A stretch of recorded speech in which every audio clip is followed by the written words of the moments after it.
right, guys, we are live. This is the UFC 259 recap show on the SureDog YouTube page, live on that. We're also on Loudmouth MMA Podcast Network, doing audio, all the places you can get the podcast, anywhere you can get a podcast. It's really late. It's about 1:45 a.m. I am your host. My name is Keith Shillan. Joining me, as always, is a senior editor of SureDog.com. He is, of course, Ben Duffy. Ben, how you doing, my man? You're on mute, Ben. I'm doing great. Like you say, it is a little late, but considering we had 15 fights on the plate when we locked in about 9 hours ago, Oof. Could be a lot worse. I'm a little electrified. We learned a lot tonight, and I can't wait to dig in. Yeah, would you say 9.5 hours, something like that? A lot of fights, 15 fights. This is actually one of the one cards where we had 15 fights on Wednesday when we did the breakdown, and actually all 15 fights actually happened.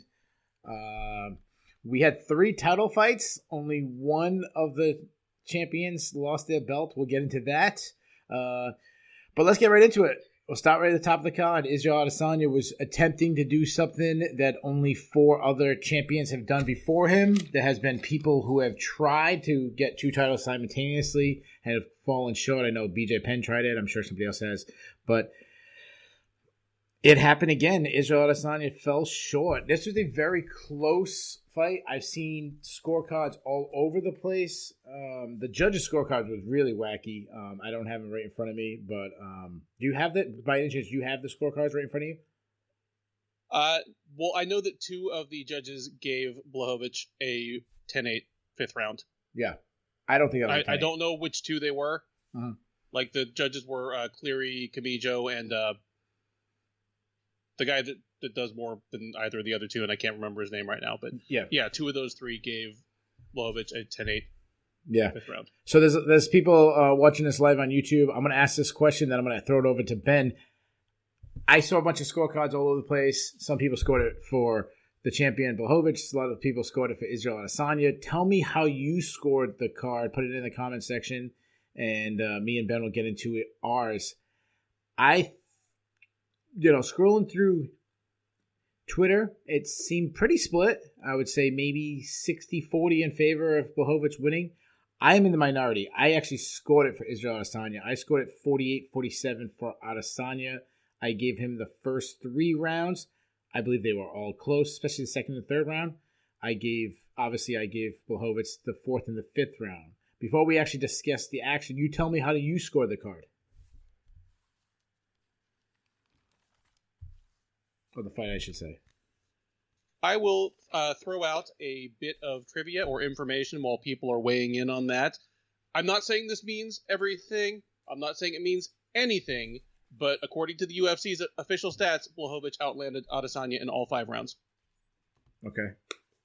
So how did you score it? I scored it 48-47 Blachowicz, and I came really close to giving him the first round as well. Okay. I almost gave Blachowicz 4 rounds. And can I just kind of bust out and say why? Okay. Halfway through the second round, I would have bet money that Blachowicz was going to get robbed.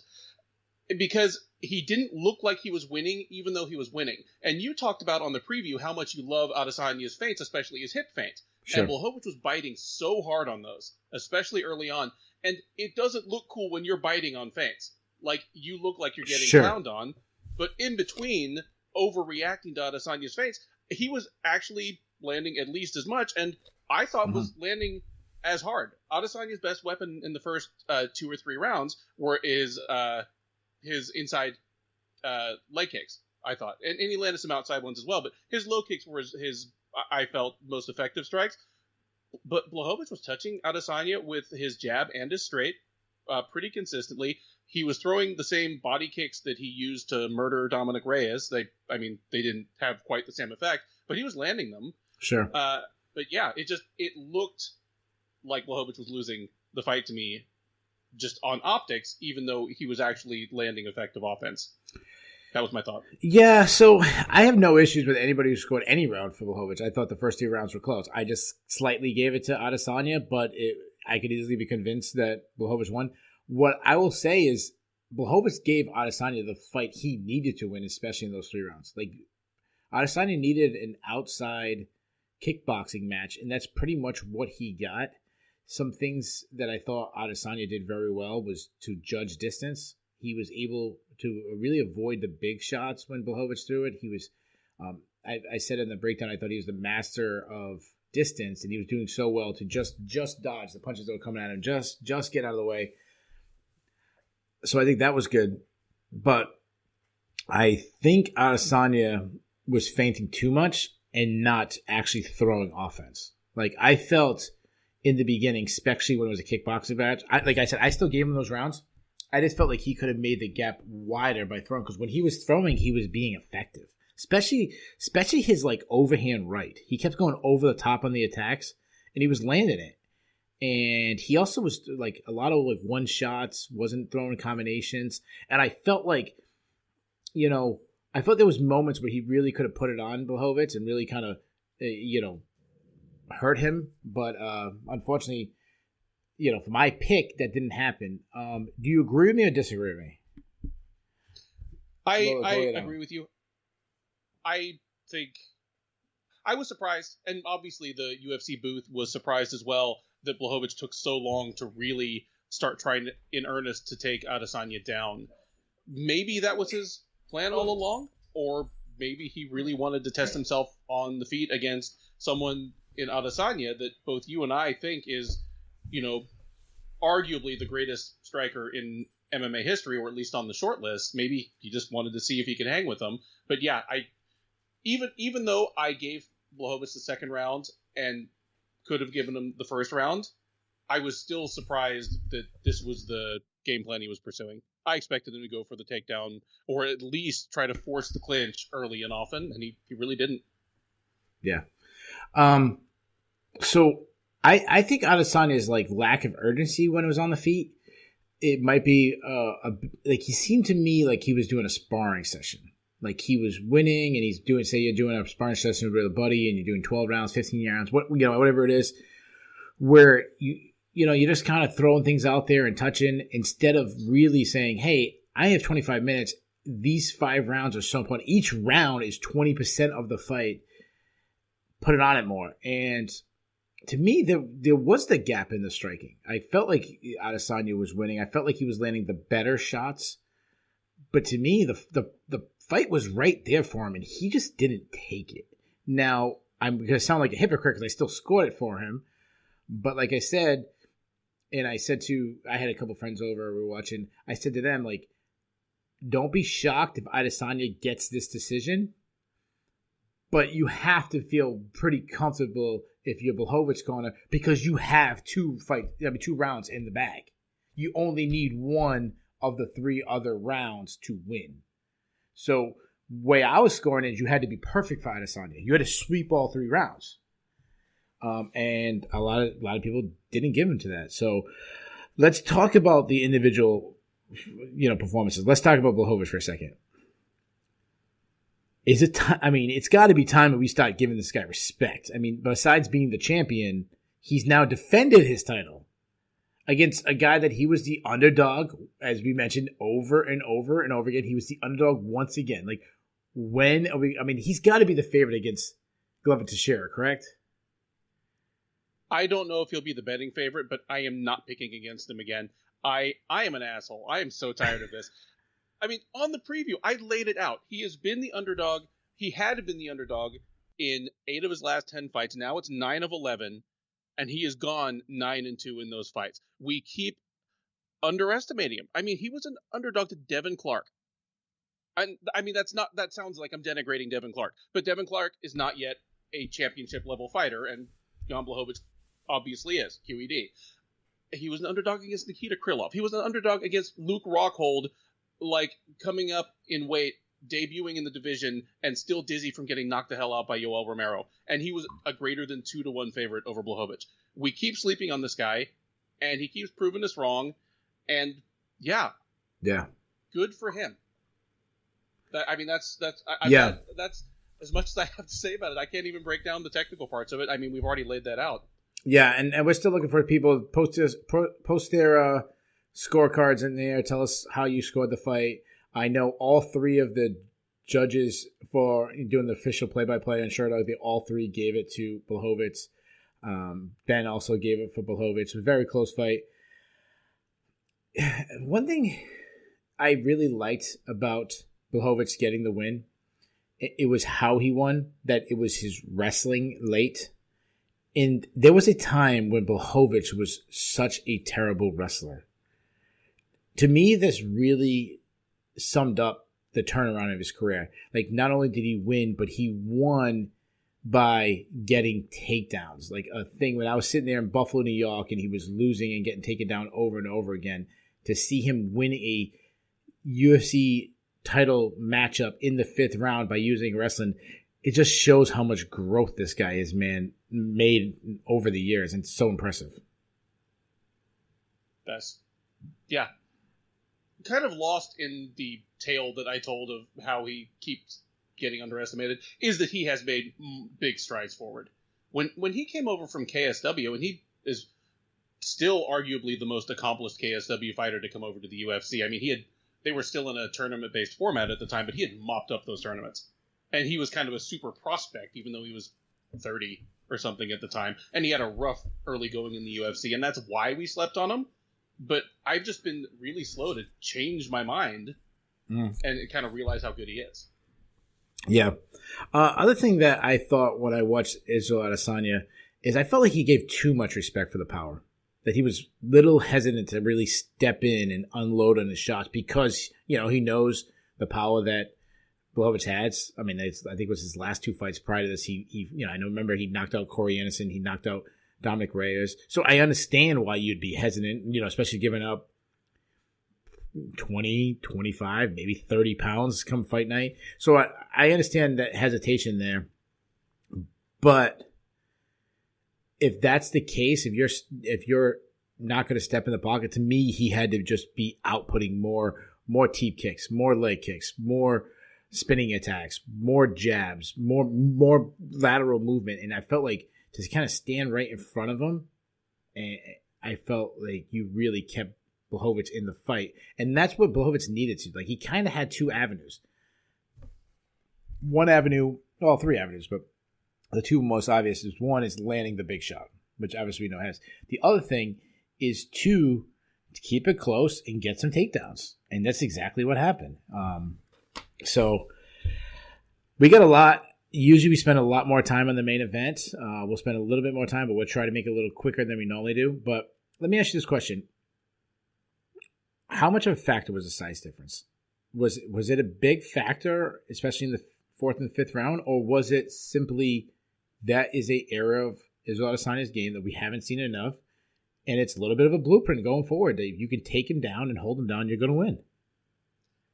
It was at least a bit of a factor. We've seen Adesanya taken down before. We've seen him held down for a certain amount of time, and some damage inflicted on him, like not a ton. The thing is, Blachowicz hit Adesanya cleanly on the feet and on the ground more than any of his opponents up until now. Like, you think of his fights that were so-called close or tense or grindy, like the Vettori fight, the Gastelum fight, anything like that. No, I don't know it for a fact, but I'm sure that Blachowicz landed more strikes on Adesanya than probably all of his other UFC opponents put together. And part of that has to be due to the size. Blachowicz is a good wrestler, but he took Adesanya down effortlessly once he started trying. It was effortless. And it was fairly effortless to keep him down. He kept him down with just real bread and butter top position grappling and didn't have to be real slick or sneaky about it. Yeah. Like, I'm going to move to half guard, and later in the round, I'm going to move to side control just because they will never stand us up from side control. Mm-hmm. Whereas, itchy ref might stand us up from half guard. And just kept chipping and chopping away, and Adesanya couldn't do anything. Like, there wasn't even a serious attempt at a sweep or an escape in that 5th round. No. I know at one point he looked like he was trying to set up a triangle. It was stopped before he even set up. Yeah, I agree. There was definitely a size factor. I mean, especially deeper you go in the fight, you start resting on him, tiring him out. But also, I got to give credit to Blachowicz, especially in the 5th round, he was it was probably most people's cards 2-2. The round started off looking pretty good for Adesanya. And like the moment he got the takedown, Adesanya was starting to open up a little bit. And he used that opening when Adesanya was opening up to go right underneath them, get the takedown, and probably won him the fight. Actually, not probably, it did win him the fight. The second part of that question is, if you're, a fan of Israel Adesanya, does this concern you, going forward in the middleweight division, that he has been held down, he has been out wrestled? Does that worry you? Is this something that's gonna become the way people beat him?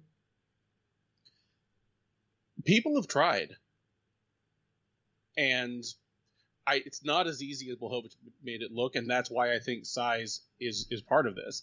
I mean, Derek Brunson is a very good wrestler, and when Brunson fought Robert Whittaker, he ran straight at him and flailed like a madman and got clocked. I was like, well, if he does that to Adesanya, it's going to be even worse. But he didn't. He fought to his best advantage, and Adesanya just danced circles around him and punched him in the head as he ran by. It was ridiculous. We saw Kelvin Gastelum. No, I mean, I'm worried about it if I'm a Adesanya fan or I'm at Adesanya's camp. But if it was as easy for a middleweight to do it as Blachowicz did, I mean, maybe somebody would have done it by now. And even looking down the middleweight top 10, I'm like, well, who's going to do that? Yeah. It's not a very wrestling division right now. Yeah. So let's get into it. We talk about who's going to do it. Let's matchmake these guys for a second. So we're going to be matchmaking 2 different weight classes, light heavyweight and for Adesanya middleweight, because he's still the champion in the middleweight division. Let's start with the champion at light heavyweight, Jan Blachowicz. So other than if John Jones decided that maybe he doesn't want to go to the heavyweight, he decides, I want to go back down to light heavyweight. Other than if John Jones decides, I'm assuming we're in agreement that Glover Teixeira is the guy. They mentioned on the broadcast, Blachowicz was asked about him. He, basically said, I want to fight this guy. He deserves it. Very gentleman type, response. I understand it too, because he was in that same position. He wasn't the sexy pick, but he was the guy who earned it. And I love that he wants to fight the guy who earned it. I'm assuming it's unanimous. That's the matchup. It's unanimous, and I think it's probably, again, failing John Jones dropping back out of the sky, I think it's pretty much a done deal. For Glover Teixeira to drag his poor old ass to the sauna this week and make weight as a backup, I'm hoping that he got A, an envelope of cash, and B, a handshake agreement that, okay, you are the guy. Yeah, that's a great point, because I actually forgot that Glover Teixeira weighed in. I wasn't able to watch the weigh-ins live, so I actually didn't see him weigh in. I kind of forgot about it. That's a really good one. That's always a good sign. Think about it for a second. Does that matchup? So two-part question. One, does that matchup headline a pay-per-view, or do you need something sexier above it?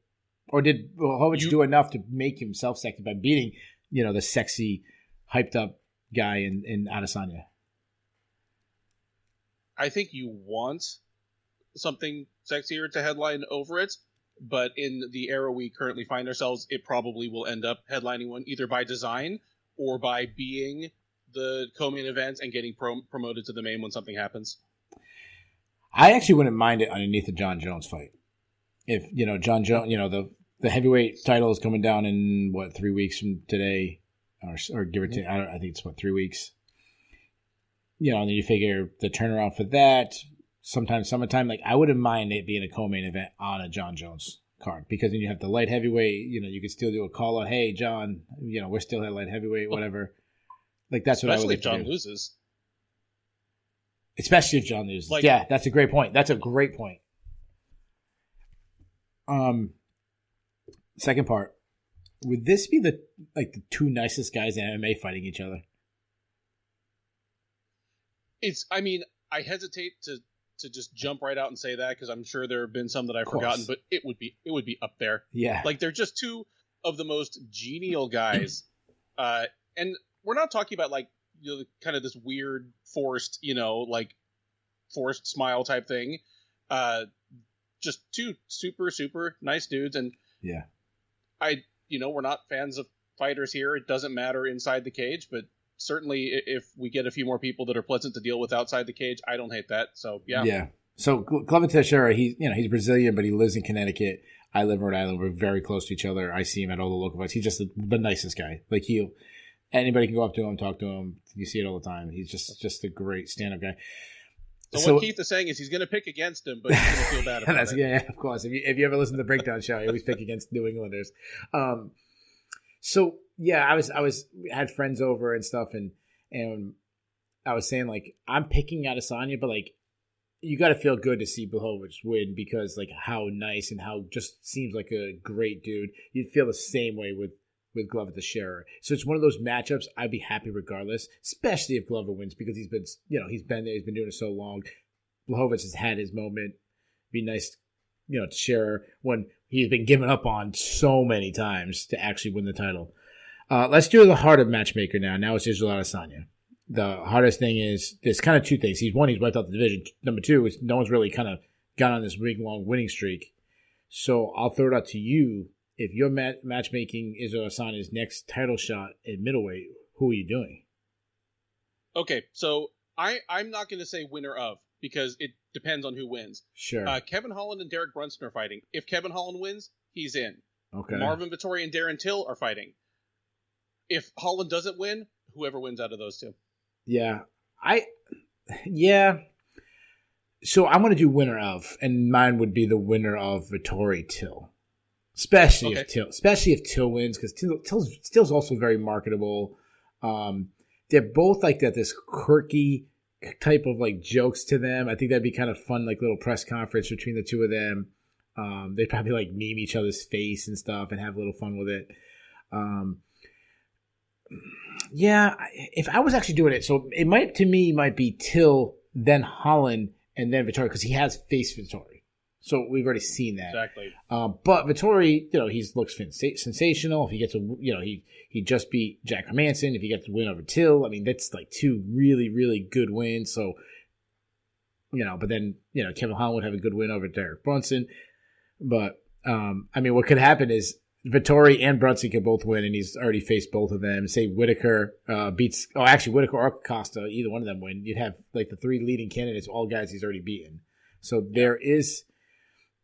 it was probably a bad thing for the UFC that Adesanya didn't win tonight. It would have been probably better for the division. Adesanya win, maybe eventually relinquish the middleweight title. Like that probably would have worked out better for the UFC. But that is not always the case. All right. You ready to move on? I think so, yeah. All right, because we got 2 more title fights, and then after that, we have 12 more fights to talk about. Amanda Nunes versus Megan Anderson. Amanda Nunes came into the fight defending her featherweight title. She was a ridiculously massive favorite, and she does Amanda Nunes thing. What I love about so she ran through Megan Anderson, but what I love about Amanda Nunes is it seems like when you give someone a chance and you say like, okay, Holly Holm, fantastic. Former world champion kickboxer, former world champion boxer. Her best chance is making it a boxing match, and then she gets high kicked to the head. Miesha Tate, was always a wrestling grappler. She gets choked out. Whatever. Chris Cyborg. Oh, man, it is better not stand with Chris Cyborg. Chris Cyborg's all his power. She knocks Chris Cyborg out. Megan Anderson, she's big. Well, she's got such an advantage on the ground. Take her right down. Beat her up, and that's actually how she finished it. But she was the one who shot for a takedown. It was Megan Anderson. And it was Megan Anderson because she got hurt. She started doing those ice skating legs where she's, flipping and flopping around, overhand right. Man, like, should I still be so impressed with me? Or with Amanda Nunes? Or does it get to the point you just get used to it? Because I'm still amazed every time. She was, depending on your sports book of choice, a 10-1 to 12-1 favorite. Most people I knew were picking Nunes to run right through her, and she still managed to impress me. Yeah, me too. You forget, and you have to be reminded. Her power, you could see it the first time she hit Anderson cleanly. Like Anderson wasn't rocked; she was shocked. Yes, it was like you could just see it go through her head. I've never been hit that hard in my life. That's right. Like, I wasn't ready. Like, that instant, I wasn't ready. Oh, my God, this is the goat I'm facing. And be careful, like, what you ask for. With Megan Anderson, remember the storyline about her is, like, how big she is. I mean, and I feel always weird saying how big she is because, I'm talking about a female. I don't want to come off like body shame. I'm not saying, she's 6 feet tall. She's got huge, long legs. Was like 6 inches taller than Amanda Nunes. Like, whatever. Like, the size advantage, she should have had the strength advantage. She was the first one, or since Chris Cyborg, that you could actually see landing a one-punch knockout or a one-kick knockout. Like, she had those things on her side. She walks around. You hear the stories that she walks around about 175 pounds. Yeah, she said she cuts from like 170 to 175. Yeah. So that's in camp shape. She cuts from like 170. So she was probably 165, 168, maybe 170 for this fight. You figure Nunes, obviously much bigger too, but this is a big girl, and the combination of accuracy and power to me is just absolutely unmatched by Amanda Nunes. Mm-hmm. Yep. Then you see, then she forces Megan Anderson to shoot. So now it was right away a bad sign. If you're a Megan Anderson coach and she starts shooting for takedowns, you knew it was already over. Yeah. Then she locks in. I think they said it was an inverted triangle. I think that's what they gave her. Is that what they gave her? It was an inverted triangle, right? Or did they say it was an armbar? I don't know what they gave the official. Was it an armbar? In the end, it looked like an inverted triangle armbar. Because she was cutting off the circulation. She also had the arm torqued across her hip. So it was a classic triangle armbar. She was just north of her when it happened, But, yeah, beautiful finish and seamless grappling once it started. Obviously, Nunes was going to have a big advantage on the ground, but it was airtight. She never even gave her an opportunity to get out of there or even recover. Yeah. Because like the ground and pound she started to land was just that thing was going to be over in one or two more punches. Anderson kind of turns and squirms, and Nunes just takes what she gives her. Yeah, so besides absolutely rocking a girl much bigger than her, then she finishes with a very rare type submission. Just absolutely incredible. So I don't really want to go with this because there's so many wonderful things to talk about Amanda Nunes. I don't want to talk about who's next for her yet, but I want to talk about this. And this might be a little controversial. I know this is tough. We always talk about separating men from females. It's hard to compare. Amanda Nunes is the absolute consensus GOAT for female. It's the true consensus, not when like Joe Rogan says Max Holloway is a consensus featherweight. Like, this is the true GOAT at female. Like, I don't know a single person other than Scott Coker who argues otherwise. But when do we start just comparing her to the men? Like, when does she start moving from the greatest female fighter of all time to just the greatest fighter of all time? I'm comfortable calling her that now. We're talking about imaginary, theoretic, ephemeral things anyway. So any reason you would give for, separating genders, they can't fight each other. Well, you know what?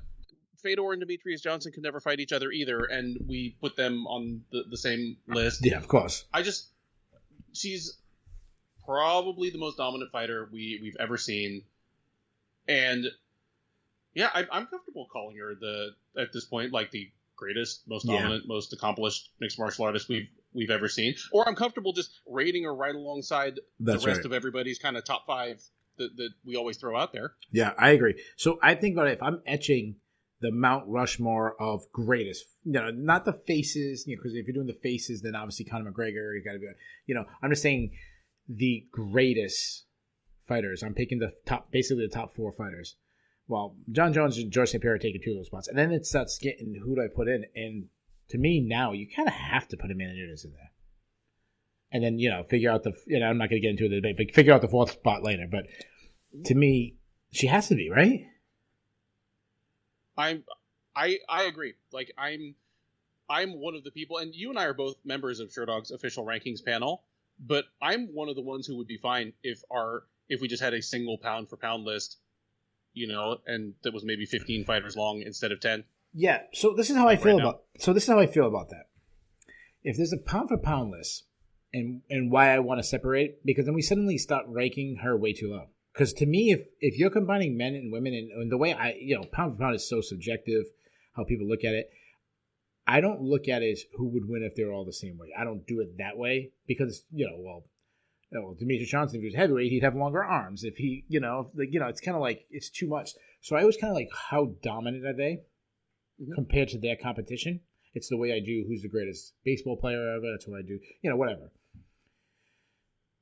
Well, if you do it by my criteria, how is Amanda Nunes not just number one? I mean, does anybody dominate their competition more than Amanda Nunes does? Does John Jones dominate his competition better than Amanda Nunes? I don't think. Well, maybe not recently. In his prime, like his sure, yeah. When he was choking out Lyoto Machida and playing with Rashad Evans, and yeah. I'm glad you brought him up because he is my best comparison to her. Where you look at his legacy and like in his prime, he beat basically all the other best fighters of his era, in a weight class that he could compete at.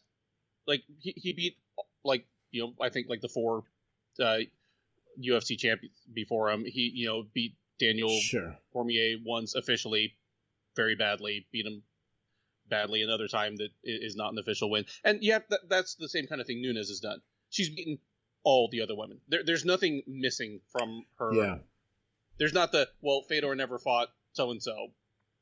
Whether you think that's a valid argument or a specious one, there's no such argument for Nunes. She's beaten, and I know I've said this on the show before, she's beaten every other woman who's ever held a UFC or Bellator title in either of the divisions that she competes in. That's right. Plus, she's beaten the greatest flyweight of all time twice. Yeah.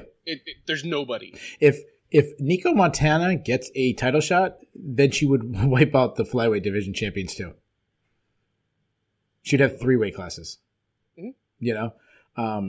It's absolutely incredible. So let's do what's next. Now, I'm going to go first this time because I know what people are saying. If I ask people what should be next, people will throw out Valentina Shevchenko. I'm in the minority. I've seen the matchup twice. I understand. Now, listen to me. I understand that the only person that has a realistic chance of beating Amanda Nunes right now is Valentina Shevchenko. I understand that. I really do. The problem is she's had 2 shots. And now you could argue she won the second one. A lot of people do. Whatever. That was years ago. I'm not arguing it. Whatever. What I'm going to say is she had 2 shots. She lost. Let's just enjoy greatness. And it goes for both of them. Like, let them both just win and let's just enjoy a streak. Let's just keep throwing it out. And then one day someone will pull a massive upset over Amanda Nunes and then it can just feel even more special. So to me, like go back to bantamweight, defend the title. I was going through the rankings. I was looking at who's matched up. I was looking at who's on a winning streak. And the only person, based on the highest ranking, based on not being matched up, based on not coming off a loss or have recently fought Amanda Nunes, I'm giving the next title shot to Yana Kunitskaya. That's what I'm doing. It's not sexy. It's either her or Juliana Pena. Yeah, well, Juliana Pena's booked against Holly Holm. That's right. So, I mean, you could wait and see if she wins, but then what if Holly Holm? So, but that's what I'm doing. I'm doing insert next person who's going to be, a plus 1,000 underdog against her. No one give her a shot. And just to me, I just want to keep doing it. Do it as long as you possibly can. Do it a year from now. Do it 2 years from now. See, maybe 5 years from now. Until she finally just says, I don't want to do it. Or she finally loses a step and bet someone beats her. Or time has come where someone actually looks like a legit challenge. Like, that's what I want to do. Are you with me, or is it Valentina Shevchenko? I'm with you. I don't really have any desire to see her versus Val again for the reasons you mentioned. One, say Val beats her this time and it's a close fight. What have we learned? What have we gained? Are they going to do best 3 out of 5? Also, yeah, that's a good point. Unlike Nunes, Shevchenko has some interesting challenges coming along in her own division. Yeah, sure. Like, I want to see her fight Jessica Andrade. Yeah. Yeah, and then you made a good point. Like, say Valentina Shevchenko does beat her. Well, we're going to hold up the flyweight division again because now if Valentina Shevchenko beats her, as you mentioned, now it's 2-1. Well, then Amanda Nunes got to get a rematch, and then we're holding it up. And now what? Valentina wins again. Now it's 2-2. Like we're going to hold both divisions for actually really 3 divisions when you think about featherweight, if it's still a division. Yeah, I mean that seems like the only matchup, but to me, let them both just go on big winning streaks. How about Megan Anderson? Is it to me, you got to go outside, and if you want to build a division and like bring in like a Pam Sorensen or something like that, or do you just is it time just to scrap the division, or just do kind of one off that the division doesn't matter, just kind of do one offs? Like what we do with her? I mean, they're either going to need to poach someone from Invicta, so that would be someone like Pam Sorensen, Caitlin Young, Chelsea Chandler. Sure. They need to make a big money offer and bring Kayla Harrison over and have her fight Megan before Kayla gets a title shot. Or rumor had it that Cyborg was in the building tonight. But she's all right. I'm not going. How long is her? I don't know. Dude, I don't know. If you ask me who's next for someone at featherweight, you're Sure. going to get a long, meandering, and meaningless answer because there is nothing. No, it might be Danielle Wolf if she can pull a win. All right, so that's 2 title fights. Neither fight, the champion walked away. Both champions walked away with the title. That was not the case with the first title shot. Okay, do you want to say something? I hate to drag this back to featherweight for just a second, but Danielle Wolf, she's debuting in the UFC. If she beats Felicia Spencer, is she getting a title shot? Yeah, 2 fights removed from Dana White's Contender Series? Yeah, she absolutely is. All right, absolutely she is. Time to shut that fucking division down. That's ridiculous. but yeah, she is. And if she beats Felicia Spencer, she's ranked number 2 in the division. So it's not like oh my god, she went way off. Like no, she's facing the number 2 girl now. That's just how terrible. And honestly, it's UFC's own fault because Bellator has been grabbing other talent in that division that was available that you didn't. I'm not saying the Olga Rubins and all, and Sinead Kavanaghs and all these would have been real legit challenges, but maybe you just needed bodies. You needed numbers. If you're 145 pounds and you fight at 145 and you're not in Bellator right now, if I'm the UFC, I'm signing you. Pretty much just to give you bodies. All right. This is a tough one. So, Petr Yan versus Aljamain Sterling. Petr Yan walked into the cage with the belt. He did not walk out of the cage with the belt. Aljamain Sterling did. Well, Eric Nixick actually carried the belt out. Yep. Aljamain Sterling won the title. He won by DQ. Jay Petrie might have to check this, but I don't remember a champion ever winning the title before with DQ. I mean, we had almost a scenario with Anthony Smith, but I'm 99.99% sure this is the first time ever. I think you're probably right. And while he looks that up, quick shout out, Sherdog Associate Editor Jay Petrie, just because he rules, does fact checking for us during these shows. If you do not read his column, Fight Facts, you are missing out because it is your shortcut to be the smartest MMA fan among your friends and wow them with your knowledge and your acumen. You owe it yourself to read that thing on Monday mornings because he is the man with the stats, the facts, and the figures. Okay. A champion has never won the title by disqualification, says Mr. J. Petrie. Yeah. Okay, so let's pause the disqualification because we're going to spend a lot of time on it. Let's just talk about the actual action for a second. Aljamain Sterling looked fantastic for 2 minutes into the fight, maybe 2.5 minutes. And then to me, one punch changed the entire fight. One punch by Petr Yan landed a perfectly timed right hand. While Sterling was kind of dropping his punches. He was kind of leaning back a little bit, dropped him with it. And everything came apart at that point. Do you agree with that statement or disagree? In general, I agree. He got off to a great start. And even after that, I thought he was having a pretty good fight, even if I thought he was on his way to losing and Yan was taking charge. But yeah, the first time Yan really landed a clean punch on him changed something. Yeah. So I have two things that I thought Peter Yan was doing very well, and I think there was two things that, to me, Aljamain Sterling wasn't doing well. I had Peter Yan up 3-0 in the fourth round. The judges did not have that. One of the judges actually had Sterling up winning a round. So this was, in the fourth round, was still very up in the air. So yeah, it was absurd, but yeah. I had Peter Yan cruising at that point. To me, two things really jumped out. One was how composed he was. He was never panicked. Even when Sterling kind of came out the gate and was pressuring him, and he just made adjustments. Like, he just like, okay, it's not liking it. It seemed like, all right, I'm not winning here. He made an adjustment.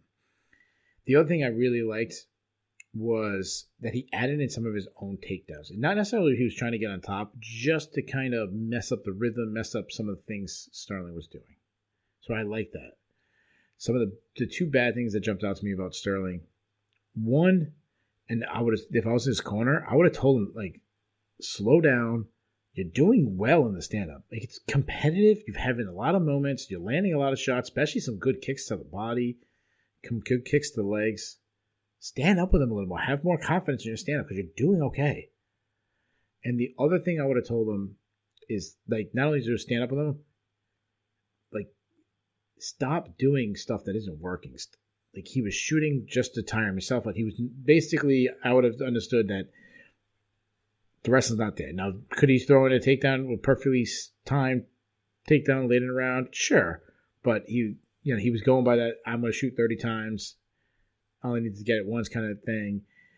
And then he was doing this, like, spinning. He was kept trying to land spinning shots, but giving up his back when he was doing it. It just wasn't working. And I'd be like, dude, just abandon any of that stuff and just stand up and have a kickboxing matchup. That's what I would have been told in his corner. That's what, if I was in his corner, I would have been telling him. What did you take away from the fight? A lot of the same things. I was surprised at what good success he had landing his punches.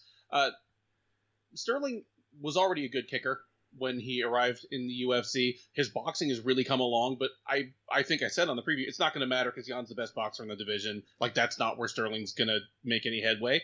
He was making headway. He was landing some shots, and he was stopping Jan from just completely teeing off on him at will. I agree that the spinning attacks did not serve him well. The kind of forced and telegraphed takedown attempts did not serve him well. There was a point in the fight where he was like 1 for 10 takedowns, and Jan was like 5 for 6. Yeah. And you were right that Jan would just kind of toss him down with ridiculously easy trips a couple of times, and wouldn't really try to spend any time down there because the last thing he wants to do is dive into Sterling's guard when Sterling's not hurt. Like, that's how you're going to lose your belt. Yeah. He was smart to just make Sterling a little more tired and make him just that much more tentative in the stand-up. And by the time he was doing that, Sterling was already getting very tentative in the stand-up. But just the thought that, okay, if I clinch with Jan, he's just going to throw this little trip and, like, dump me on my ass. Yeah, like, really smart stuff from Jan. I thought it was ironic that the UFC booth said in round 2 or round 3 that Sterling, well, I shouldn't say the UFC booth, Joe Rogan said that Sterling was the one who looked like a champ, because I thought the absolute exact opposite was true. Jan looked like the champ in the sense that even when this exact moment's action might not be going my way, I am in control of this fight. Yeah. Like, this is my house. That was the vibe I got from Jan really the whole time. After, like you say, after about the first 2 minutes where Sterling's, like, forward movement and pace kind of had him on his heels. After that, Jan controlled this fight until he did one of the most dumb fuck things I've seen in quite a while. Yeah, so Jan, he's always been a slow starter. Like, we talked about that. Like, I thought it was a good strategy. Like, Sterling's always been kind of like a fast starter. We saw that in the Sandhagen fight. I think he didn't have to come out that hard, but he definitely was working. Now, there's a lot to talk about now. So, well, first I'll say this: Jan, I agree with you. Like, he was controlling. I had him up 3-0, and to me, the rounds were starting to get further and further apart in the distance. Like, he was pulling away from the pack. Like, to me, the 4th round was going to be worse than the 3rd round, and the 5th round was probably going to be worse than the 4th round. He looked like, in my opinion, that he was going to cruise to a blowout victory. And we were talking about him moving up the pound-for-pound rankings. He probably would have made the Bulls and the Bears list. Like, it was looking to be a sensational night. Like, I was really thinking about talking about, now he's truly going to be viewed as the champion, this and that.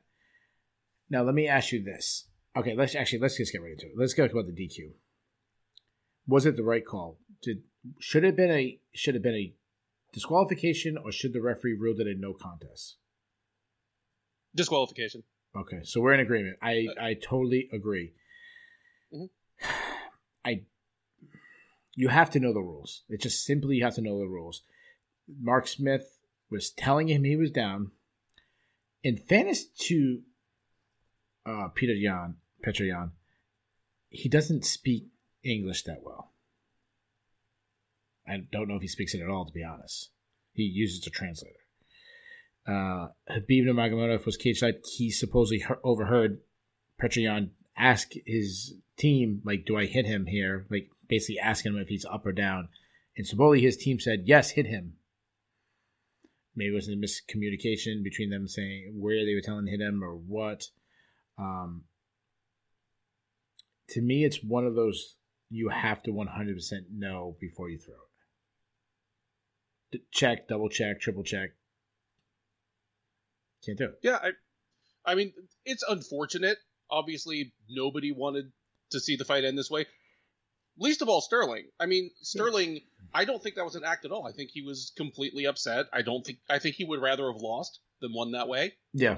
So, like, I think literally nobody comes out of this looking happy. Wow. I know that Jan's English is limited, but he knows yes and no. Yeah. Yeah. Yeah, and if he asks his corner and they gave him the wrong advice, then shame on them. But that's part of it, being part of a team. I do want to address something that you kind of just hinted at. I don't think Aljamain Sterling was faking. Obviously, only he would really know if he was playing it up. He looked very hurt. It was a extremely clean head. It was looked like it was right to the side of the head, right near the temple area. Yeah. So if you're on Twitter and you're calling one of the baddest dudes on the planet like a faker and a bitch and all that stuff, you see it's like, dude, you're an idiot. Like, he would kill you. He could literally, if you met him in the street, he could literally take your life. So you're an idiot. Anyways, to me, okay. So here's a second question: when a champion gets disqualified, should they lose the belt, or should it be like WF style where you can't lose the belt by disqualification? And I know we're talking about. I think they should lose the belt. I mean, otherwise, not saying anyone would have done this, but you're opening up the door for a champ to retain their belt when they're losing a fight by intentionally getting themselves DQ'd. That's exactly what I wrote down, because if you didn't say it, I was going to say the same thing.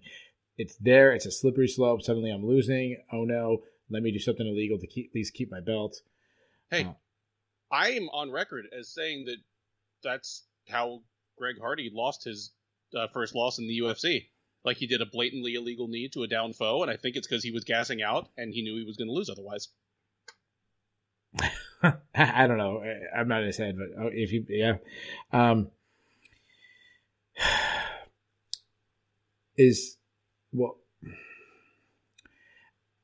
It's tough. Petr Yan always had a tough situation because that division, remember, TJ Dillashaw held the title. He was stripped of the title. Henry Cejudo won the title. He gave it up. Petr Yan,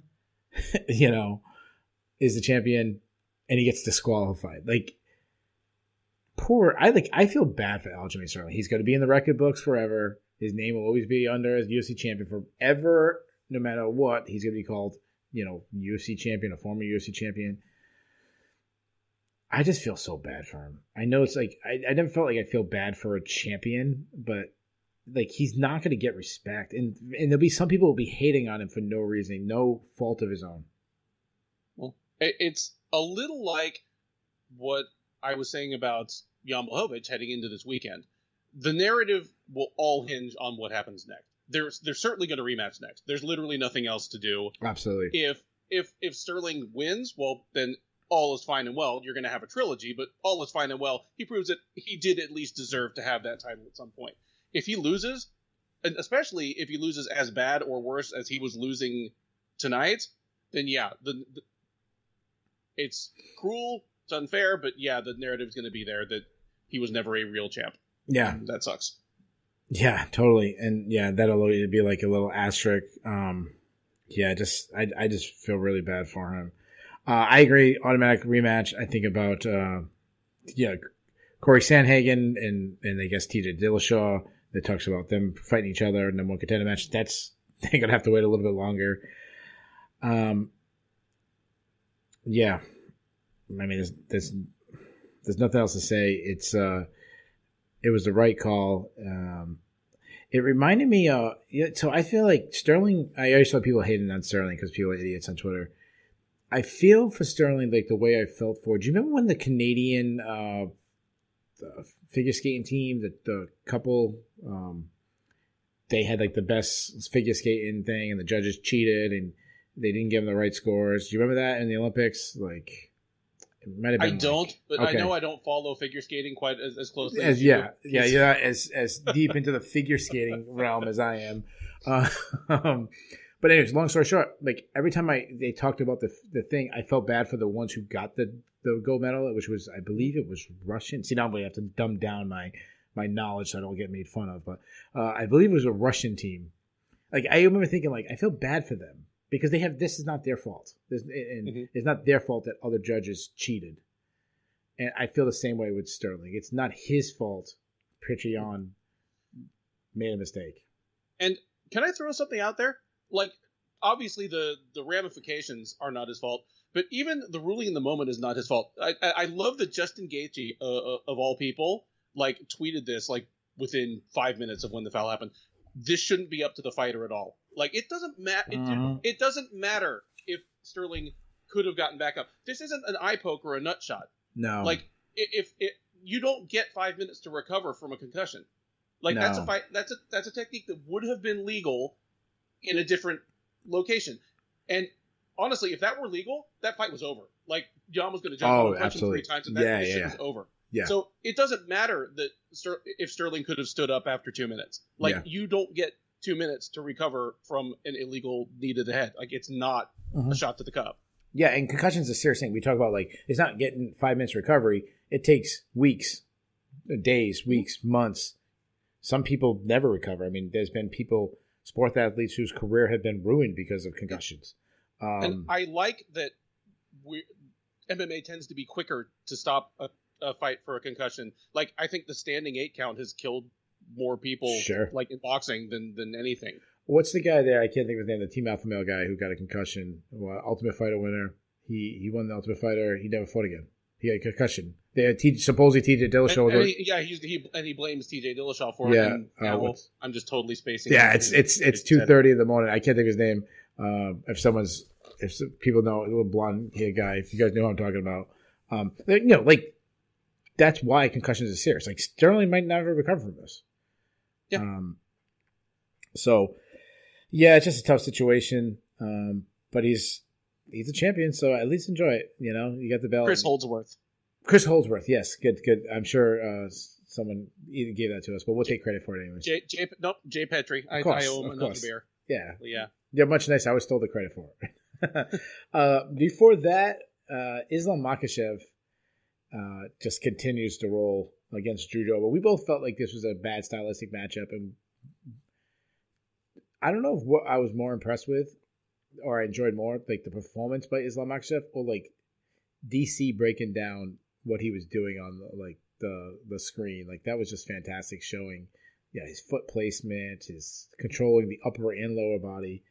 His wrestling is just off the charts. And we both love wrestling. I love a performance like that. His timing, his changing of angles, just incredible. And then once he was on top, just smothering, suffocating. Oh. And I do love that he did not cruise at any point. No. I mean, he could have easily just won a 30-26, 30-25 fight, but he got the finish in the 3rd round when he didn't really have to. But he's just so airtight on top that he's doing it at no risk to himself, so why not go for the finish? Yeah. What was so impressed about, like, every single time Dober had like even the smallest little opening and it seemed like he was going to scramble out, like Makhachev would just turn his hips or slide, like, and it was like instantly like the door was just closed. And just, I couldn't imagine how mentally draining that is for a fighter. But you've been working, trying to find it for the moment. You think you got it. And nope, he actually just moved him out. Or he moved to a headed on triangle. Or, like insert all the things he was doing. Got a late submission, third round submission. Just, I was blown away with Islam Makhachev's performance. To me, he's got to face a top 10 guy next. Like, he has to. I agree. My only reservation before this was that he's been gone for a long time. Sure. How does he look? Answer: he looks fucking great. Incredible. Time for a top 10 opponent. All right, so to me, there's not much to say. This is what we expect to happen. This is what happened. Not much to fill in. I would give him Tony Ferguson. I like that. What would you do? I mean, off the top of the head, that works for me. Okay. I was thinking of someone in the Tony Ferguson kind of Kevin Lee neighborhood of accomplishments. Ferguson is someone who will definitely test him. Ferguson's a very good wrestler himself and has many, many ways to punish him if he's sloppy or leaves any openings. Yeah. Like Tony Ferguson, if Islam leaves any openings on the ground, we'll slap an anaconda choke on him or just move around and take his back and make his life miserable and at least win that round. I like that a lot, actually. Yeah, I can't imagine too many people volunteering to face him. Why would you want to? No. It looks miserable.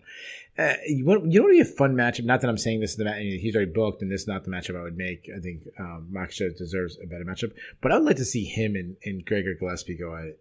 Just because, you got Makhachev's incredible wrestling, Gregor Gillespie, former NCAA Division I national champion. Like, to me, that would be incredible. Mm-hmm. Seeing the scrimmels and between those two. Let me ask you one more question. So, Islam Makhachev is always going to be compared to Khabib Nurmagomedov, who was in his corner, same weight class, same kind of style. So we both feel like Khabib is being truthful in his retirement. Dana sprinkled out this weekend saying, "Well, he hasn't told me to stop calling him. He hasn't, kind of still sprinkling out that he could come back." Seeing Makhachev move up the rankings, does that make Khabib's I'm trying to think what the word is. The chances of Khabib coming back lessen. Like, that's his boy now, passing the torch to his boy to run that division. I would say so. I would say that makes Khabib less likely to come back. I don't think he was ever going to come back because Conor McGregor taunted him into it or Dana found enough money in the couch cushions. Like, if anything brought him back, it was going to be just pride or the right kind of challenge. It's why he said, "Give me George St. Pierre." Yeah. If Islam Makhachev, his guy, his homie, his more or less protege is sitting on top, I think that pretty much kind of scratches that competitive itch for Khabib. Yeah, I agree. All right, and open up the main card. We had a light heavyweight showdown. We had Thiago Santos versus Alexander Rakic. Rakic won by decision. To me, this was I thought the kind of no-brainer worst fight of the card. It was, but it only sucked by comparison with this card. I didn't think it was a completely awful fight. It was I guess Elliott versus Espinoza could have been kind of boring too. It at least had a little extra spice. Yeah, to me, Rakic. We'll get to that. Yeah. I don't know. I had a house full of people, so I was kind of missing out on what was the talk going on. But we'll get to that. So to me, Rakic took what Santos gave him. Mm-hmm. He played it safe. I thought he controlled the fight. I thought he controlled where it went. He kind of forced Santos on his back foot. And he was calculated. There wasn't many openings, but he took the ones that were there. And also, I felt Santos is really starting to turn it into Tyron Woodley, where he's fighting off his back foot, backing himself off the cage, and just looking for that one shot. And it might be for the same reasons that Tyron Woodley did that.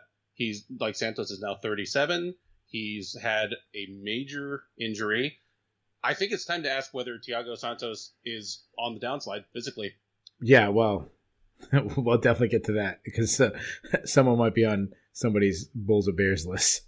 Let's matchmake Rakic real quick because he's in the title picture. He's kind of on a little streak here. But there's a little bit of a logjam up at the top of the division. A lot of guys have matched up. So I gave Ankalaev just simply from everyone else is kind of matched up kind of thing. What would you do with him? My first impulse is like, well, I don't want to do that because these are two guys who are just entering the top 10 for the first time. That's right. Why smash those two cards together before you have to?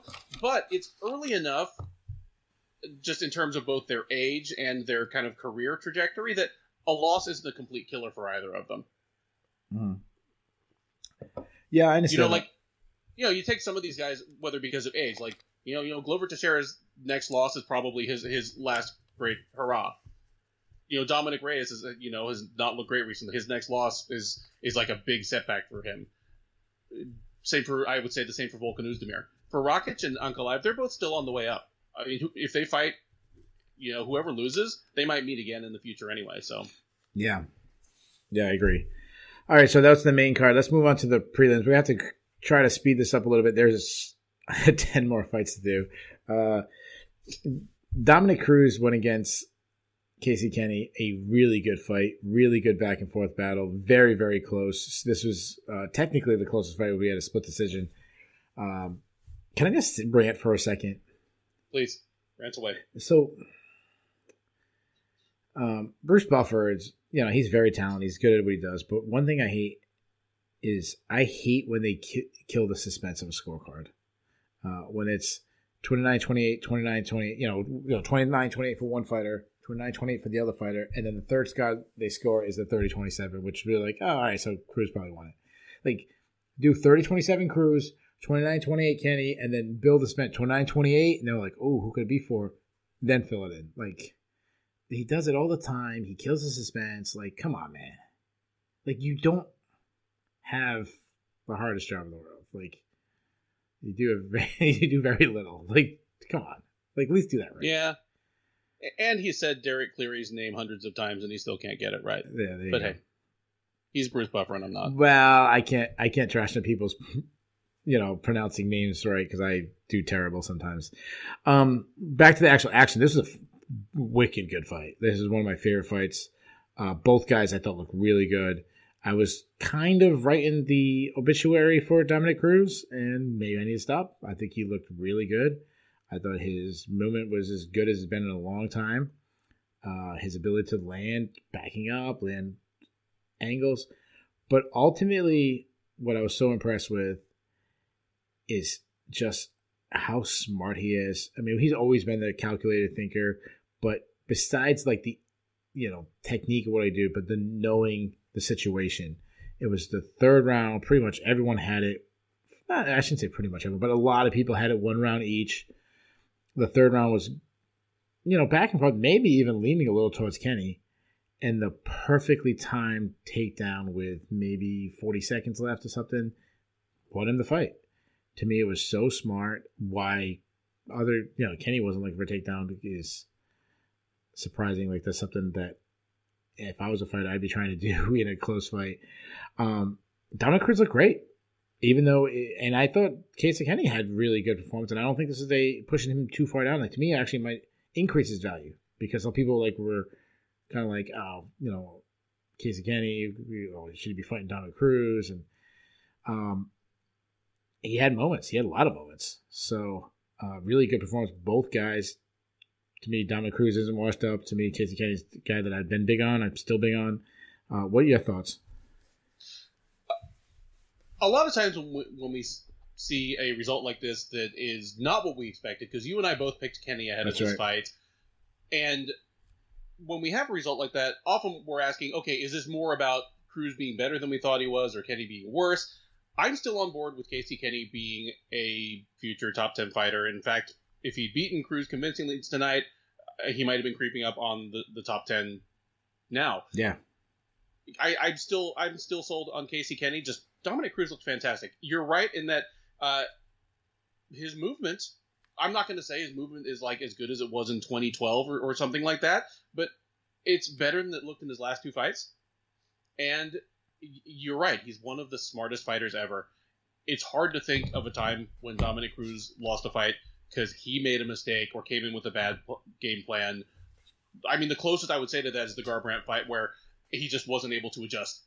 Like, Sure. he knew within the first round that Garbrandt's hand speed was negating his game, and he just wasn't quite able to adjust. But that's not the same as just doing something dumb. Yeah. And he stays that way. Like, when was the last time you saw Dominic Cruz kick that much? And I think he came out and just intentionally said, I'm going to throw a lot of kicks the first round just because Kenny's not expecting that, and it's going to just kind of put him on his heels. Yeah. Brilliant fight from Dominic Cruz. Yeah. I was wrong when I said this is probably going to be like his last hurrah at anything even resembling a ranked fighter, because he beat Kenny, and I didn't think it needed to be a split decision. I thought he beat him in a pretty straightforward fight. Yeah, I had a 29-28 for Cruz. I gave Cruz the first round. I gave him the third round. I gave Kenny the second round.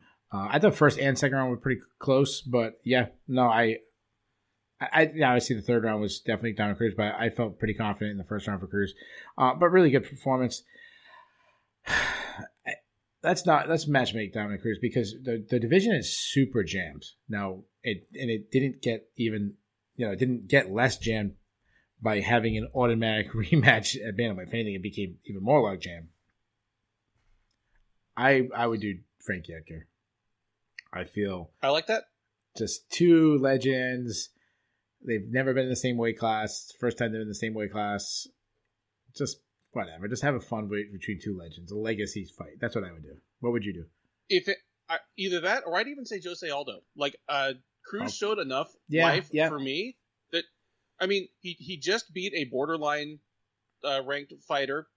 Sure. If not dominated, beat him. Jose Aldo has been kind of the king of unearned, undeserved status and prestige in the bantamweight division. In the bantamweight division only. Just, sure. If Cruz can steal some of that, all of a sudden he has the weirdest late bloomer contender story in a long time in the UFC. Yeah, I'm okay with that matchup. To me, that fits right in the same category as Frankie Edgar. Like, same thing. Yep. They kind of like all three of them can't do, Edgar and Aldo. They've already fought each other twice. But yeah, if you want to put Cruz against either one of those, sign me up. Before that, I mean, we had another fantastic fight. Song Yadong versus Kyler Phillips. Kyler Phillips won a unanimous decision. Just a dope fight. It was great. I think I gave all three rounds to... No, sorry. No, I didn't. I went 29-28. I gave Yadong the last round. But all three rounds were close. Like, all three rounds were competitive. I was so blown away with Phillips. His ability to get a takedown at the right timing, but also his use of athleticism to really generate power. To me, that was the difference. Like, I still think Song Yadong might be the more tactical striker, but Phillips' power, his athleticism, he's fast, just a really good performance. This guy's only 25 years old. Like, it was a great win over against a tough guy, and then Yadong's only 23. Yep. So I'm excited to see both of these guys. I don't think it was a bad performance for either guy, and to me, Phillips is definitely a fun guy to keep your eye on moving forward in a log-jammed good division. It almost makes me wonder whether Song's best days are ahead of him actually at featherweight rather than bantamweight. Okay. Because he was visibly the bigger, stronger, bulkier guy, but despite that, Phillips was I felt landing with at least as much power just by being speedier, being more kinetic, just almost like running circles around him in some of those exchanges. And Song looked fine at his one-off fight at featherweight. So, okay, yeah, I don't know. Yeah, no, I'm okay with that too.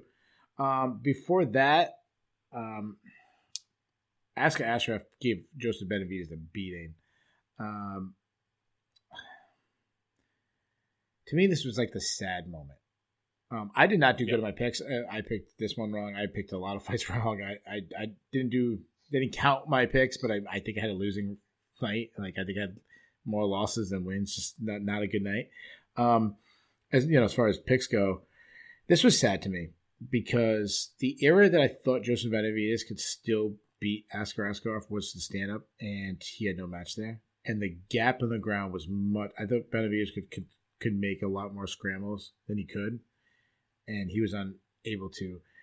I don't want to say that he's completely done because I don't want to take anything away from Askarov. Like, I thought this was a really good performance. I thought it was, especially in the striking, like that's the area that I didn't think he could hang with Benavidez. And not only did he hang, he won that battle. But I also thought his wrestling was on a higher level than I've even credited because, he not only did he take Benavidez down, he kind of controlled it.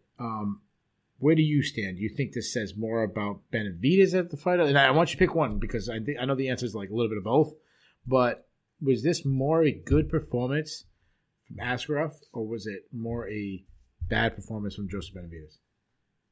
If I have to pick just one, it's more of a referendum on Benavidez. I already thought Askarov was a top 10 level talent. This just told me that Benavidez no longer is. And it was sad to watch because, even the things he used to be great at. I mean, I think I said this on the preview. It was brilliant how he crafted a striking game that worked and was effective despite the fact that he gave up so much height and so much reach to every foe, and he can't do it anymore. Yeah. Yeah. Benavidez, I don't think he's completely done, but I feel like he's right at the edge of the cliff and he's about to fall over because when you lose a step at flyweight, the guys are so fast. If you lose a step in the ground, lose a scrap, a little bit of athleticism or scramble on the ground, or just lose some hand speed, which was always Ben Benavidez's big thing, it's not going to be a right time. It's going to be a rough patch. I still think he could be competitive in the lower half of the top 15. Like, I still think he could do well there, but like, it's ending and it's ending soon. And I kind of to me, I would really like to see him retire, go into coaching, go into something else, whatever, because I don't want to see Joseph Benavidez struggling with the Tim Elliott, struggling with a Jordan Espinosa, those guys. And he's never going to win the title. I just think it's time. I think it's time to retire. I'm not for forcing it, but I would certainly be happy if he did. Yeah. Let's finish up the ESPN portion of the prelims. Another flyweight matchup. Kai Kara-France versus Ajiro Bontorin. I picked this one right, but I'm not proud of myself. No, it was a fantastic. I mean, so this fight was great. It was a first round KO. This fight, if I could show someone a fight, this wouldn't be the fight I would pick, but on a fight on this card, if I could pick one to say why I love MMA, I would show this fight because you had a dominant grappling and fun, just one sided. It was fun grappling. It was fantastic, and then get back on the feet, one punch, knock him out cold. This is why I love MMA because you can't make up a 35-0 gap in football with one play. You can't make up a 10-point, a 20-point deficit in basketball with one shot. But you can do that in MMA, and that's why I love this sport. This sport, everything you want in a fight was right there. I love it, and I also think this should just be the automatic answer if anybody ever suggests again that the UFC get rid of the flyweight division. Because not only does this have everything you love about MMA, but this has a lot of answers about flyweight. Yes, the action is manic and fast and furious, and yes, more and more of these guys have one-shot knockout power these days. Yeah. And shout out to Kara-France for getting the win for City Kickboxing because his other two teammates didn't. That team would have been on the Bears list if he didn't get that knockout. So he needed it too. His back was a little bit against the wall. Good win by Kara-France. So there's the ESPN prelims. Now let's get to the early ESPN Plus prelims. We still got 6 more fights to talk about. Tim Elliott versus Justin Espinosa. This is another fight. There's a lot of flyweights matchups. Tim Elliott won by unanimous decision. I think this was that. Remember we talked about wrestling, where Espinosa's credentials look a lot better than his actual wrestling. I'm doubling down. I think this is even more. I'm not trying to hate on this guy, but he's got to show more in his wrestling department than he showed against Tim Elliott. He made Tim Elliott look like 2003 Matt Hughes. Yeah. The kinds of takedowns that Elliott was getting, just ankle picked him and ran him across the cage. It was literally like a Matt Hughes takedown against someone who didn't know how to wrestle. It was ridiculous. Elliott was slamming him all over the place. And I think Elliott is a very good and well-rounded fighter and better than his UFC record. But this has never been him. This is on Espinoza. He was terrible tonight. Yeah.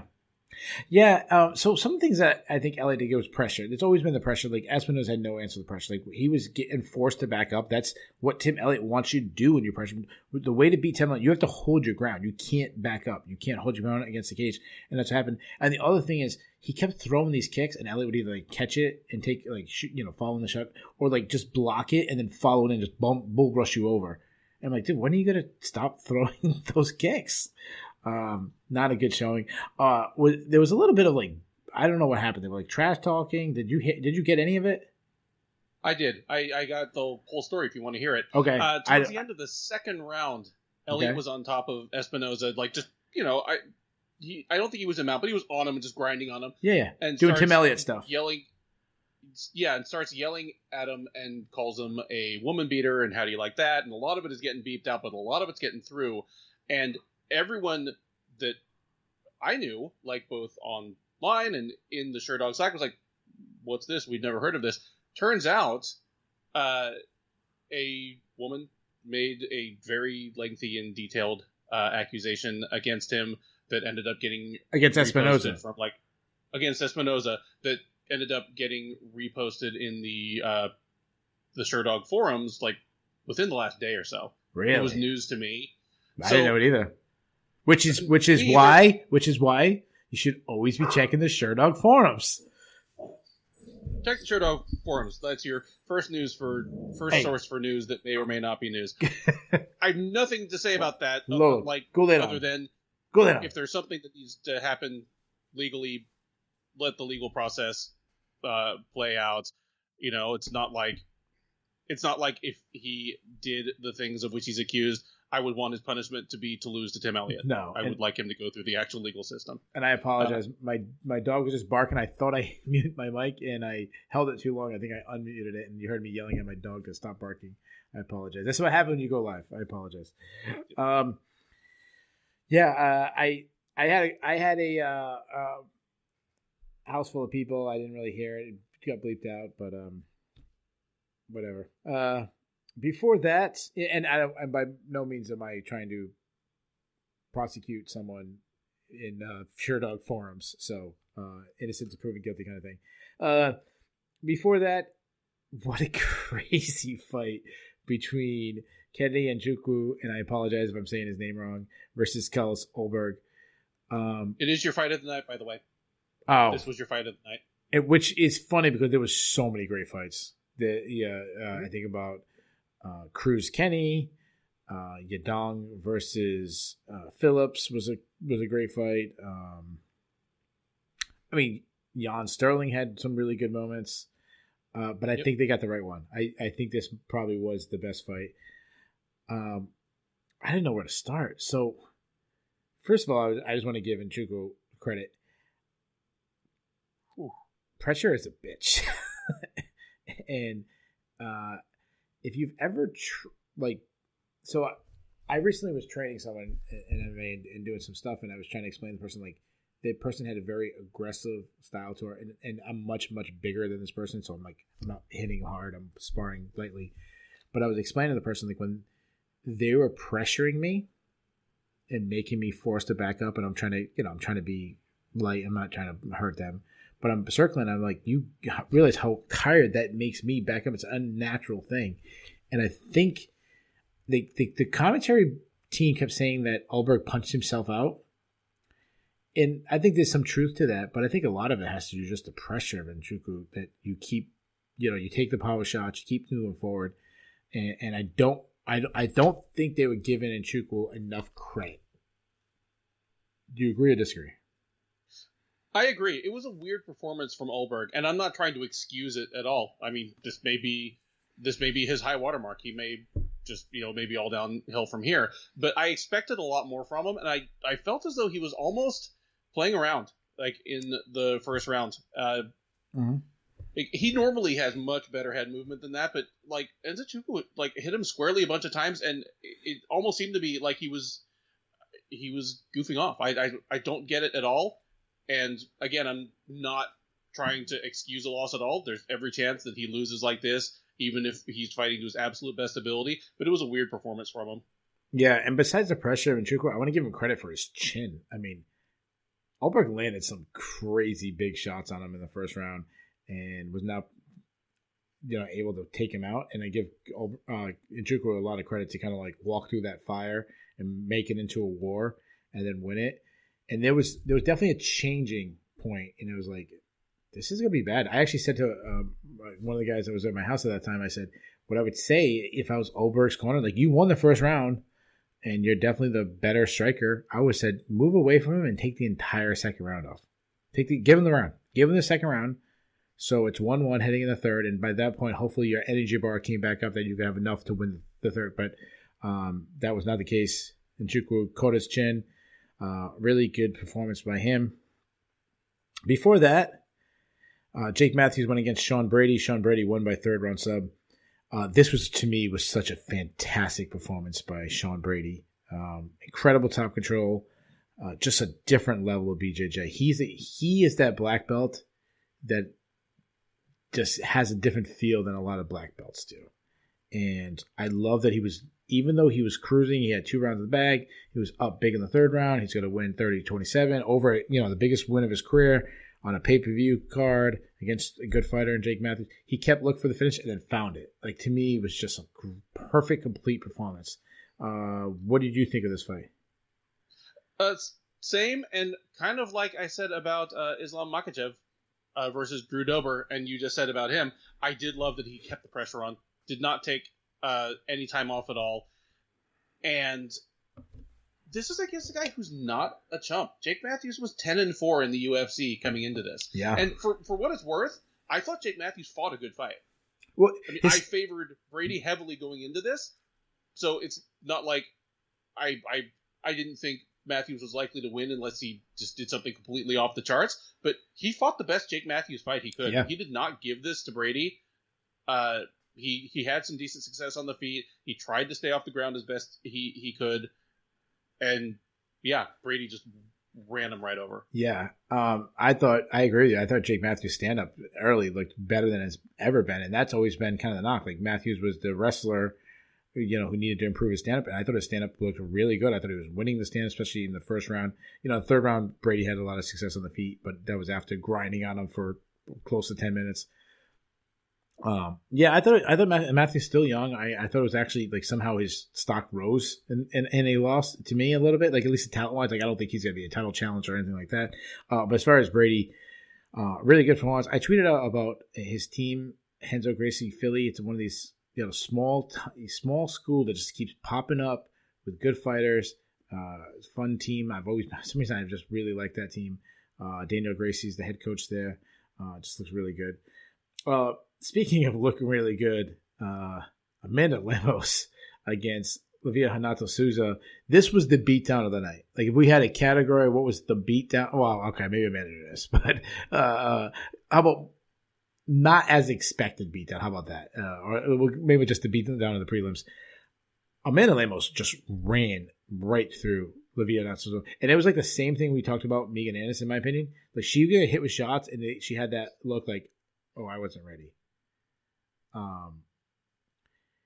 Lemos, I'm going to say a couple of things. I love that they got to Trevor Whitman and he was talking about the footwork of Amanda Lemos. Because that was, I don't know if you remember, when I was in my breakdown, I talked about her footwork, about springing, how she springs off her back foot and gets all her power. So, it was cool it's really cool to see someone as knowledgeable as Trevor Whitman kind of seeing things that I saw. Like, that kind of built my ego a little bit, to be honest. But this combination of speed, power, or accuracy of Lemos, like, to me, like, she looks like she could be a top 5 girl in that division. And that's a good division, too. Agree or disagree? I agree. And I was one of the few who picked Souza going into this one. And I knew that I was, like, stepping out on a little bit of a limb. But, even if I was, just being just dead honest, I expected her to look a lot better than this. Like, Lemos looked fantastic, and Souza had no answer for the speed, for the power. Like, as soon as she tasted the power, this thing was effectively over. How did we make out Yeah. in our picks that we disagreed with? Who won this? Okay, so we're gonna get to Medish versus Cruz next. Oh god! So, I just said beatdown. I just said beatdown of the night. What am I talking about? That wasn't the beatdown of the night. I'll take the lead on that one. Okay. But you were right on that one. You were right on Souza versus Lemos. We both took Olberg. Both took Elliott.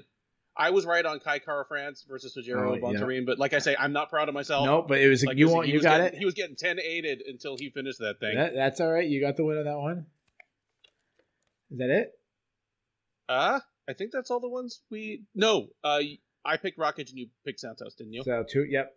So 2 and 2. All right, I'll take it.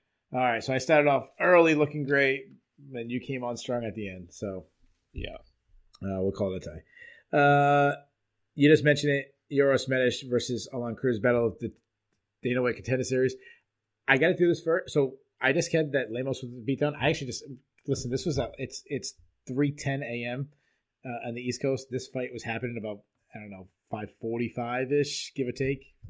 That was 10 hours ago, so I kind of forgot about it.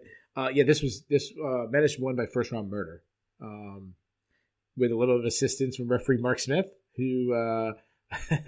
Shout out to Daniel Cormier. I thought I had one of the best lines of the night when he said, Mark Smith came to watch a fight. This is the one he's watching. He forgot he was refereeing. Something like that. Like he forgot he was refereeing. He was just watching. Medish landed about 50 punches more than it had to. Well, it was stopped at 1 minute 40, so it was 100 seconds long. Okay. I think it literally went twice as long as it needed to. I think this fight went twice as long as it had to. You might be right. What was he waiting for? He was just chasing them all over as Medish just beat the shit out of Cruz for, a minute. So, it seems like every week we talk about a referee. And I actually think, generally speaking, Mark Smith is actually one of the better referees. This was not the one. This is a terrible one. To his credit, Cruz was trying to move, but he was moving into punches. Like, he wasn't, like, just because they're moving, a fish stuck on the dock is flopping around too. You know what I mean? He didn't know where he was.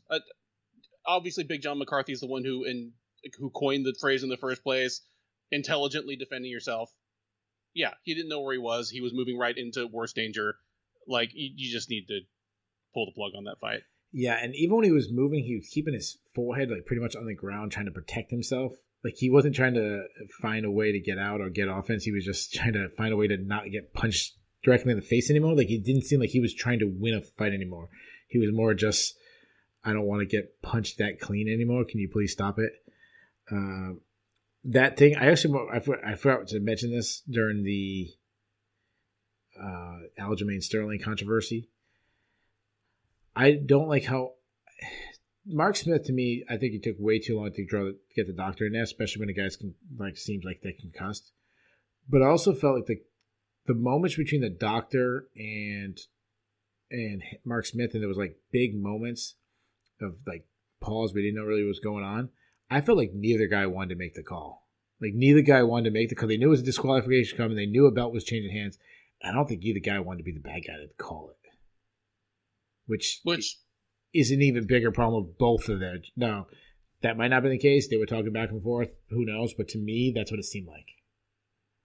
I'm with that. Like, I don't think either one wanted, because a lot of things are moving fast there, and they ended up with a result that had never happened at the UFC level before, and neither one wanted to be the first that this ended up being the wrong call. So I understand it. It sucks. I got to say something else about the Medic versus Cruz fight. Okay. After the preview, I understand that somebody from Anchorage, BJJ, reached out. I don't know whether it was Ryder Spadafore or it was Matt Stout, but someone on their coaching staff reached out and let us know that we don't know anything about MMA and this would be me since I'm the one who picks Cruz to win this fight. So, mea culpa. You are absolutely right. Yeah. I know nothing about MMA, at least for the minute and 40 seconds that this fight took. I will not be so quick to doubt your mans in the future. Yeah. What I will say is, if you told me, if you came back from a time machine from Sunday morning and said, okay, Medic won this fight, I would have said, okay, you know what? He just overwhelmed him with power and just beat the brakes off him in the first round. Yeah. So I'm like, this was a fantastic performance from Medic. My questions still remain.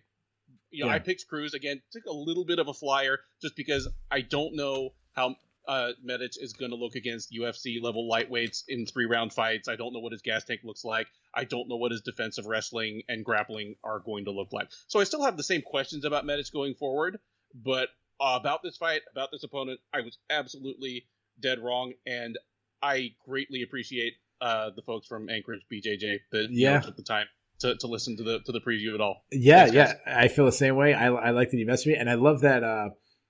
You know what he said? This is a gross over. I think it's like grossly mismatch.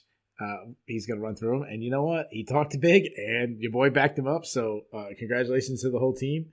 Someone tweeted out that between his Contender Series fight and this fight, the total strikes, or maybe it was significant strikes, was 87-2. I didn't fact check that. But if I'm sure it was pretty close. It was both one-sided fights. So yeah, Medic is on a nice tear. Good way to start his UFC career. Yes. And before that, speaking of starting UFC career, Trevin Jones won by second round TKO of Mario Batista with a beautiful shot. He is not officially. He's officially only 1-0 UFC. But come on, stop with these two. I'm not even a weed smoker, but like stop with these stupid weed like rulings.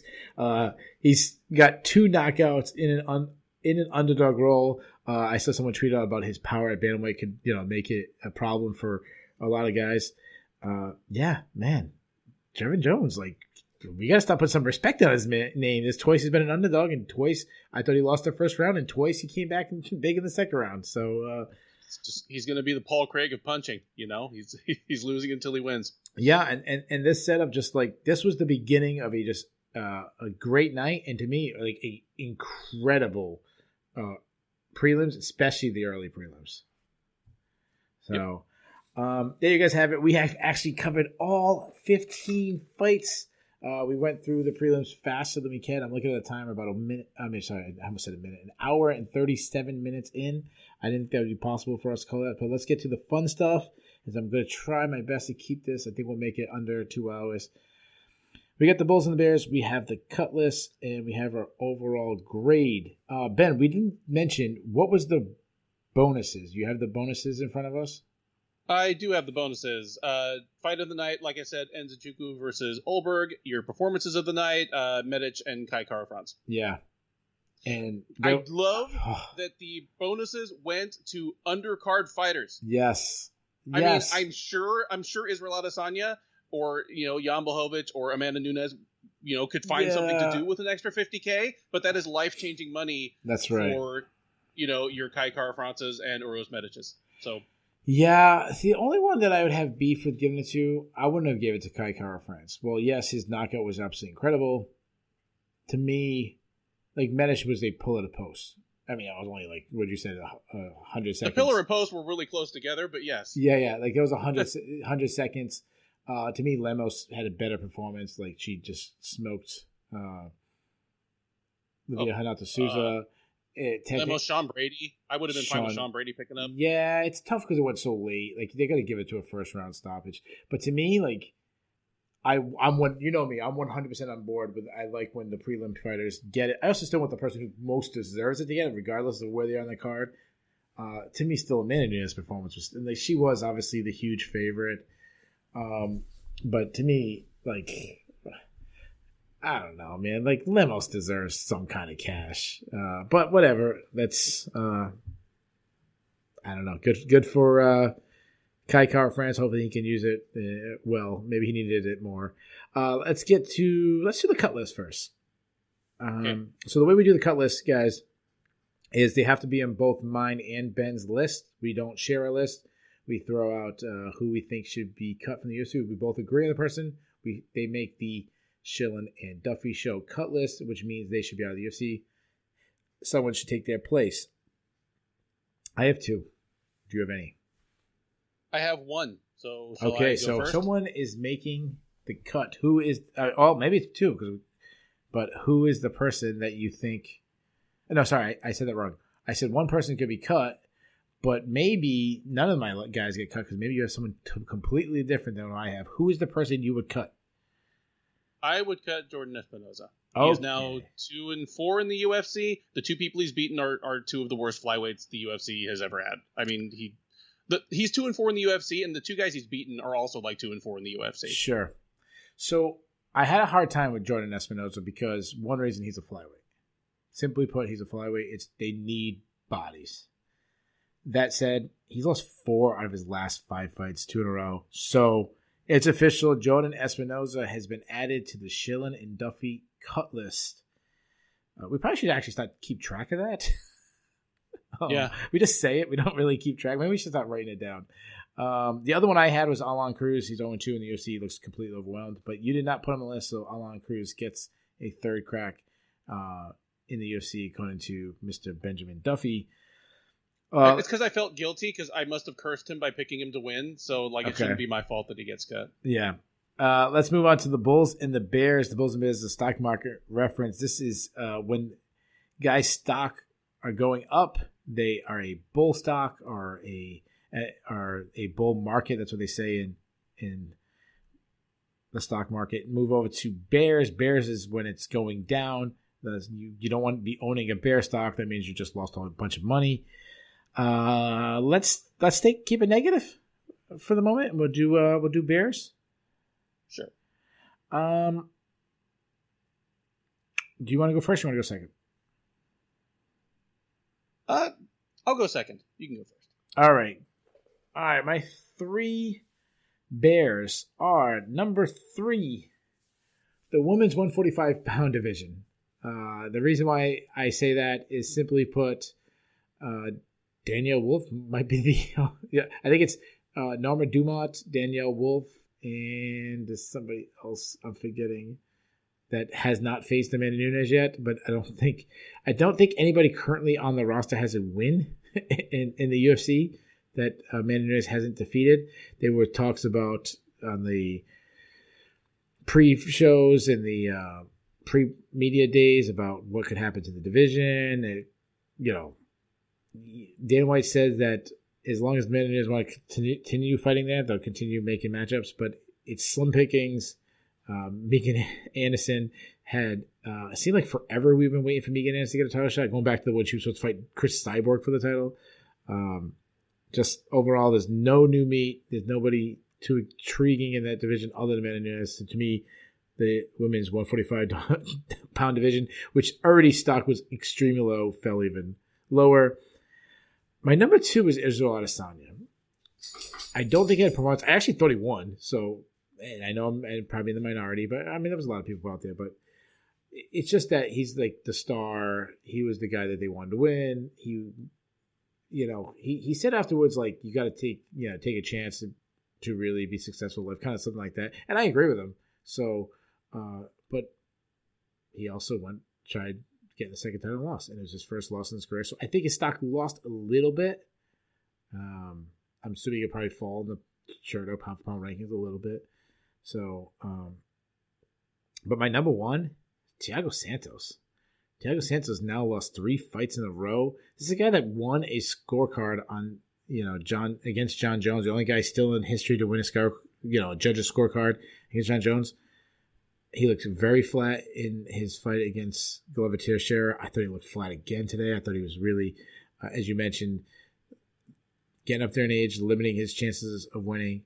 Just to me, Thiago Santos' stock is really plummeted. Who are your Bears, man? I agree to at least some extent with all 3 of yours, but just to throw in some variety here, number 3, I'm going to say Joseph Benavidez. I hate to say it, but yeah, this might have been this will be the last time that the odds were this close for him against an even remotely near the top 10 fighter. This was a guy that on paper was a decent style matchup for him, and he looked miserable. Like, that was his last hurrah. Yeah, that's a good pick. As a contender of any kind. That's a real good pick. Number 2, Carlos Ulberg. You don't get a second chance to make your first impression. He will get more shots in the UFC. He's clearly homies with Adesanya. Like, he had speaking parts on Adesanya's sizzle reel. It's probably part of the reason he was on this card, for the synergy. He has some of that same star potential, but it helps if you keep winning fights like Adesanya did. Oberg got clocked in his UFC debut. Like I say, he'll get more chances to win. He won't get another chance to make just that star debut. Number one. Meh. Women's featherweight. Dude, you keep saying Norma Dumont. Norma Dumont tried to drop to 135, blew weight badly, and so she's moving back up, and she's taking on Bia Malecki, who lost out of the Ultimate Fighter. Yeah. Like one and of she those should be a two 145 pounder. Yeah, no, they're back at 145. Like Malecki's. Okay, Malecki's okay. She's huge. Okay, but one of them or a 2-0 Danielle Wolfe is going to get a title shot in the UFC. Yeah. And probably the next one in that division. Who was the other girl I was forgetting about that recently fought at women's featherweight? Zara Farron dos Santos. Zara Farron, yeah. The one that Megan Anderson triangled. Yeah. Oh, God. You know what? As crazy as it sounds, and she's not even that good at bantamweight, but like the Macy Chiasson, who was, one time the, featherweight champion from the Ultimate Fighter, Ultimate Fighter champion, not division champion. Like, she'd probably be the number 2 girl right now. Like she if she had stayed at featherweight out of tough, she would have had 3 title shots by now. That's right. I don't know why she keeps killing herself to drop to 135. She is big. Yeah, she's like 5'10", 5'11". She's got a big frame. You know what? I would say I don't understand why she's dropping down. I would agree. Like, I don't understand, but I would understand if Amanda Nunes didn't fight at 135. Like that would make sense to me. But no, she's the champion of that division too. So it's not like if you're gonna get beat up by Amanda Nunes, or you're not gonna be the champion, might as well get to the title shot. I don't know. Let's go over to the Bulls. The Bulls this is when guys or girls or whoever had a really good night. Ben, I'll let you go first this time. This is a crowded night for him, but my number 3 will be Tim Elliott. Yeah, Jordan Espinosa's no great shakes. He was on our cut list, but Tim Elliott he's better than his UFC record looks. He is a well-rounded fighter. He's very aggressive. He's a pressure fighter, and if you have any weaknesses, he's going to go straight for them. Like I say, I don't know when he became D1 like Elliott, but yeah, I mean, he had one of the better wrestling performances of the night. Absolutely. On a night that Islam Makhachev was on the card. Yeah, fantastic. Yeah. Number 2, Dominic Cruz. I wrote this guy off. I was wrong. The last thing I expected myself to be saying, aside from and new Megan Anderson, the thing that I expected myself least to be saying Sunday morning is, hey, Dominic Cruz looks like a top 10 bantamweight. And he does. Yeah. So congratulations, Dominic Cruz. Wow, what a performance. And number 1, who can it be but the legendary Polish power of Jan Blachowicz? It wasn't a perfect performance. No. It took 2 guys to make this victory for him, but there's nothing cheap about it. He went out there and he beat Israel Adesanya. And one of these times, we're going to stop writing the guy off. But until then, he is at the top of the Bulls list. Yeah, I'm interested who's going to be the favorite. I think he's actually going to be the favorite against Glover Teixeira because of the age. And I don't know. The line will be close, though. I get to my 3 Bulls. These are the ones who had the really good night. My number 3, Amanda Lemos. She was a favorite, but she beat former Invicta champion, absolutely smashed her. She, as we both mentioned, she looks like a future top 5 fighter. A girl that in the next fight will have a lot of buzz. She'll probably be a favorite in her next fight too. My number 2, I'm staying in the prelims again. Sean Brady. This guy's 14-0. He's 4-0 in the UFC. He's got back-to-back stoppage wins, and they're talking about giving him a ranked fighter next, which he probably deserves. He could be in the top 15 rankings after his next win. Really good for Sean Brady. But my number 1 is the same as your number 1, Jan Blachowicz, simply for the fact, a couple things. One, he was kind of in the shadow of John Jones when he won the title. It's always when someone vacates the title, it takes a little while to vindicate you as a champion. He kind of did that tonight.